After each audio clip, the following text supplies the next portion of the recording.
영상 졸라 재밌네. 인정합니다.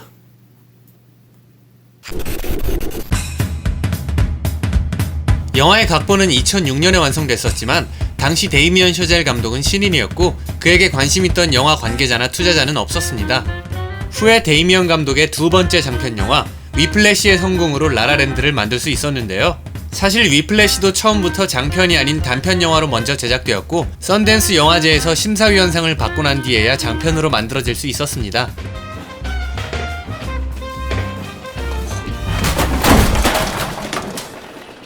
Three, four. 1, 2, 3, 4. 1, 2, 3, 4. Now, was I rushing or was I dragging? Or was I dragging? 영화의 제목인 라라랜드는 영화의 배경인 LA의 별명이자 꿈의 나라, 비현실적인 세계라는 뜻을 가지고 있습니다. 영화의 배경이 LA라는 사실을 알려주는 동시에 꿈꾸고 사랑하는 바보들의 이야기를 아름답게 연출했으니 썩 괜찮은 제목이네요.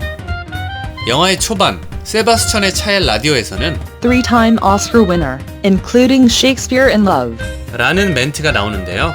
이 멘트에 가장 가까운 인물은 샌디 파울입니다. 그녀는 실력 있는 영화 의상 디자이너로 우와 졸라 예쁜데 이거? 우와. To meet my destiny. Until she came into his world. 그녀는 실력 있는 영화 의상 디자이너로서 이 세 편의 영화로 오스카상을 무려 하나, 둘, 셋! 세 번이나 수상했습니다. 와우. 거기에 2015년 한 해에만 신데렐라와 캐롤 이 두 편으로 오스카 의상상 후보에 올랐었는데 영화에서 그녀가 간접적으로 언급된 게 우연인지 뭔지는 나도 모릅니다. 왜 하필이면 꽉 막힌 고속도로에서 영화가 시작되는 걸까 싶은 분들도 계실 텐데요. 미국 동부에서 태어나고 자란 데이미언 셔젤 감독은 90년대 LA를 배경으로 한 영화들, 특히 마이클 더글라스 주연의 Falling Down을 언급하며 오도 가도 못하는 고속도로의 교통 상황이 LA에 대한 그의 어릴 적 인상이었다고 말했습니다. 영화의 오프닝 시퀀스는 센츄리 고속도로 105번과 110번을 연결하는 인터체인지에서 촬영되었습니다. 영화 스피드의 명장면인 버스 점프 장면과 같은 곳인데요.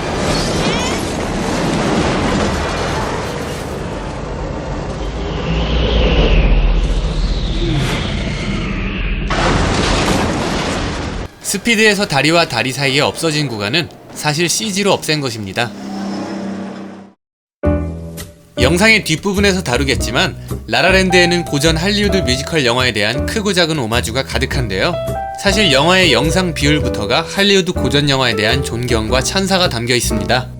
영화가 시작하기 전 2017년 기준 자신이 젊다라고 생각하는 분들이라면 낯선 로고를 보신 기억이 있을 겁니다. 시네마스코프는 프랑스인인 Henri Chrétien. 발명하고 1950년대 할리우드에서 유행했던 영화 포맷입니다. 1950년대 초 TV의 보급화에 따라 극장을 찾는 사람들이 줄어들기 시작했는데요. 당시의 극장 상영 비율과 TV 브라운 간의 비율은 직사각형에 가까운 1.33 대 1. 귀찮게 극장까지 갈 이유가 없었죠. 이에 미국 영화사들은 TV와의 차별성을 두고 경쟁력을 갖추기 위해 여러 방법들을 강구합니다. 그리고 이때 20세기 폭스사가 도입한 것이 바로 시네마스코프입니다. Lens for the CinemaScope system to Spiros P. Skouras. 초기의 시네마스코프의 비율은 2.66 대 1이었지만 기술적인 문제를 보완하며 2.55 대 1로 조정되었으며 이 비율이 바로 영화 라라랜드에서 사용된 CinemaScope 55입니다. 하지만 CinemaScope 55는 55mm 필름의 비싼 가격과 기술상의 문제, 그리고 더 좋은 렌즈와 촬영 기법의 등장으로 그리 오래가지는 못했습니다. 후에 거듭되는 기술의 발전으로 2.35 대 1 비율이 등장했고 이는 현재의 시네마스코프의 비율이 되었습니다. 극중 세바스찬은 미아에게 자동차 리모컨을 턱에 갖다 대고 누르면 암을 유발하지만 차를 찾기가 더 쉽다고 말하는데요. 이 이야기는 암을 유발한다는 말만 빼면 사실입니다. 사람의 머리가 안테나 역할을 해서라고 하는데요. 꼭 턱이 아니어도 된다고 합니다. 영화의 비하인드 스토리도 알고 생활의 상식도 배우고 이거 완전 구독하고 추천해야 되는 거 아닙니까? 환상적인 장면을 보여주었던 그리피스 천문대의 천체 투영관 씬. 제작진은 그리피스 천문대 내에서의 촬영은 허가를 받았지만 정작 그 안에 있는 천체 투영관에서는 촬영을 할 수 없었는데요. 그래서 천체 투영관 세트를 하나 지어서 촬영했다고 합니다. 일단 만들어! 그리고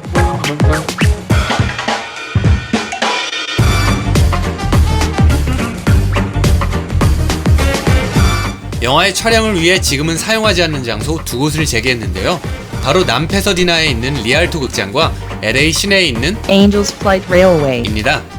리알토 극장은 1925년에 지어졌고 2007년 심슨 더 무비를 마지막으로 문을 닫았습니다.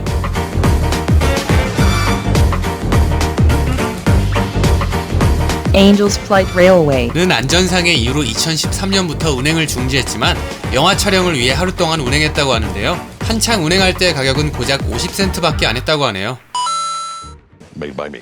영화에는 총 3번의 360도 카메라 워크가 나오는데 세바스찬이 캐롤을 연주하다가 재즈로 바꿨을 때, 미아의 마지막 오디션 장면, 그리고 마지막 환상씬에서 두 사람이 키스할 때입니다. 잘생기고 멋지고 똑똑한 평론가 이동진에 의하면 세 장면의 공통점은 허락되지 않은 공간에서 인물들이 자신의 절실함을 표출시킬 때라고 합니다. 영화의 초반, 미아와 그녀의 친구들이 부르는 라는 노래에는 미아의 배우로서의 성공에 대한 복선이 깔려 있습니다. 노래의 내용은 친구들이 파티에 가서 성공을 위한 인맥을 만들자고 하는데 미아는 처음에는 거부하지만 이내 파티에 가게 됩니다. 영화의 중후반부, 미아는 1인극의 실패 후 고향으로 돌아갑니다. 그리고 캐스팅 소식을 들고 온 세바스찬이 오디션을 보러 가야 한다고 하는데 미아는 처음에는 거부하지만 이내 오디션에 가게 됩니다. 미아에게 기회를 준 캐스팅 디렉터야말로 노래의 제목처럼 Someone in the Crowd, 즉 군중 속의 누군가였던 거죠. 멀쩡한 남자친구 내팽개치고 세바스찬에게 달려가는 미아. 극장에서 세바스찬을 찾는답시고 스크린 앞에 서는데요. 미친 거 아닙니까? 극장에서? 제작진은 촬영 준비 기간 동안 매주 금요일마다 다 같이 모여 고전 뮤지컬 영화를 감상했습니다. 라라랜드 제작에 있어 영감을 받기 위함이었다고 하네요. 영화의 작곡가인 저스틴 허비츠는 데이미언 셔젤 감독과 하버드 대학교 동문입니다. 18살 때부터 친구였던 그들은 음악 밴드를 하려고 했으나 잘 되지 않았고 어릴 때부터 영화를 만들고 싶었던 데이미언과 영화 음악에 관심이 있던 저스틴은 고전 뮤지컬 영화를 보고 대화를 나누며 꿈을 키웠다고 합니다. 저스틴은 영화의 음악을 위해 무려 1900여 곡의 피아노 데모 음원을 만들었다고 하는데요. 그 중에서 가장 첫 번째로 그리고 가장 공들인 것은 역시 영화의 메인 테마였다고 합니다. So I'm just working until I think I have something really great, and then I email a demo to Damien, and he says no. And then I work until I have another one that I really like, and I send it to him, and he says no, that's terrible. And then 영화의 포스터로도 쓰인 황혼에서의 탭댄스 장면. 두 배우가 연습을 할 때는 평평한 실내에서였는데 실제로 촬영을 할 때는 경사진 곳이어서 조금 고생을 했다고 합니다. 라라랜드의 제작 초기 영화사는 세바스찬이 락 뮤지션이길 원했고 오프닝과 엔딩이 더욱 뮤지컬 느낌이 나도록 요청했습니다. 하지만 데이미언 감독은 거절했고 결국 중간에 영화사가 교체되기까지 하는데요. 그 후로도 감독은 대본에 그 어떤 수정도 가하지 않았습니다.